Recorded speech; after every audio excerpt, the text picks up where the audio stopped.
Hello everybody, and this is Marty McConnell off Greg Gecko, and I know a lot of you have been fascinated by this, so I wanted to show you what I've done. So these are walnut scales on this end. Probably can't see them real well. I got some bolts and with hex heads and put them in here, and I need to tighten them down and put some Loctite on them still, but because these are getting a little wiggly and wobbly. But yeah, those held up pretty good to the testing. And so I finished this guy today, and what we have learned is this mild steel is perfectly adequate for normal machete work, cutting through the brush and thick branches and stuff like that. It cuts off clean. The bevel, you may be able to tell in the video or maybe not, is quite wide. So it's a very narrow angle going to the tip. And what this means is the tip is basically a foil. So when I tried chopping a log,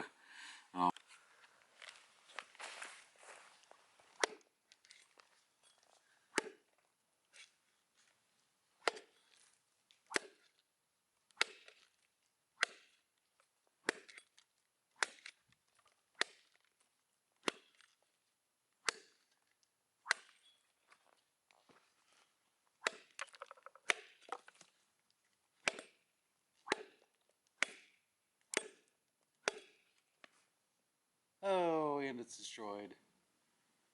So that probably wasn't smart.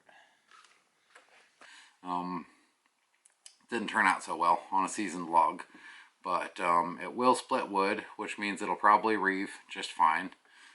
It's got a nice fat end down here that you can grip easily for skinning trees, getting the bark off of them and shaving them and that kind of thing. The edge itself is two parts. So I've got this long tapered piece that I've been filing on forever, and then at the edge I've increased the angle to about 30 degrees and to kind of strengthen it a little bit. Now where I messed up on that log earlier, up here, it really warped the hell out of this little foil on the end. So I basically took it with two sledgehammers, because I don't have my anvil here yet, and peened it kind of back into shape roughly, and just, you know, put the little micro bevel back on it. So it's ready to cut again. I don't really think I screwed it up. I have to know what my equipment can handle sometimes. Didn't really want to do a torture test on it, but it held up so well during the preliminary trials that I had to give it a shot. So once you get down to about a 1/16 of an inch, yeah, this is no good for chopping anymore. So don't go out and try and put away firewood with it or use it for an axe for felling trees or anything, because you will screw it up.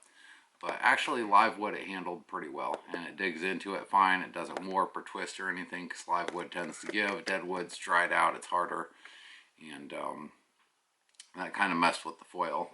The bow in this thing, because it's so thick, or as far as warping this way or that way, there's no signs yet, even on hard use, that it's going to get the elusive machete bend in it, which I've had happen to me on numerous small machetes, where you'll whack into something kind of hard and all of a sudden the entire, you know, thing will warp and twist one direction, and then you got to bend it back, and forever thereon you have a weak spot there on the blade.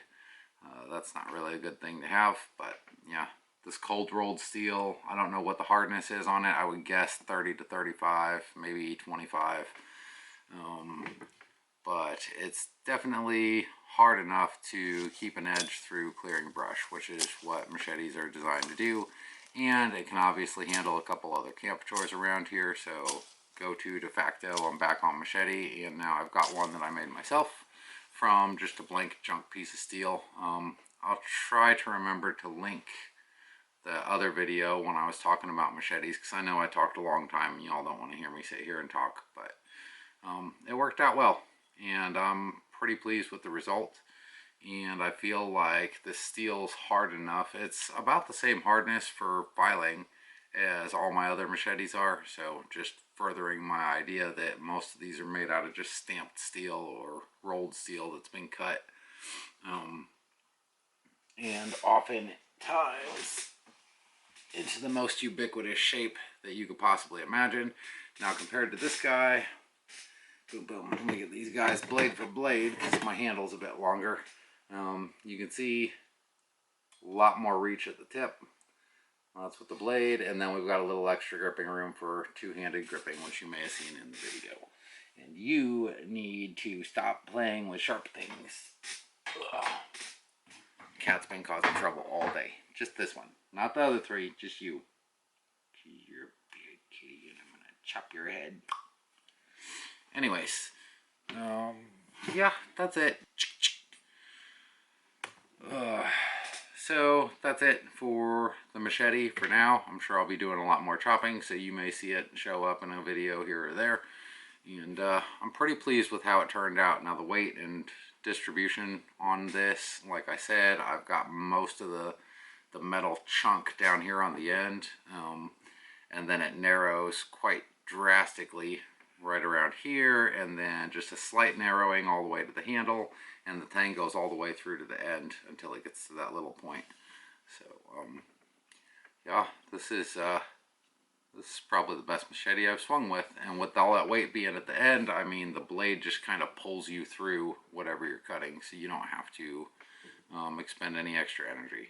So pretty much working out perfectly as planned so far. I may have an update or two in the future as I get annoyed with some little quirk that I find later, but for now, very happy with this guy, and this is something that can be done fairly easily. Like I said, this was a scrap piece of steel. I'm not sure the exact branding or how it was rolled or anything like that, but most of this sheet steel is rolled. It goes through rollers, right? When it's, so they take the steel billet or whatever they're using, they heat it up, and then they hammer it down, hammer it down, hammer it down, and then it starts going through rollers, and the rollers kind of squish it and form it into shape. Now during that squishing process and all the bending and twisting and until it comes out as a flat sheet, and then they cut it off, all of that working, some of that is cold worked, and the cold working parts going through the rollers will actually kind of harden this as it's going through, and they put a little tension in it too, but it does harden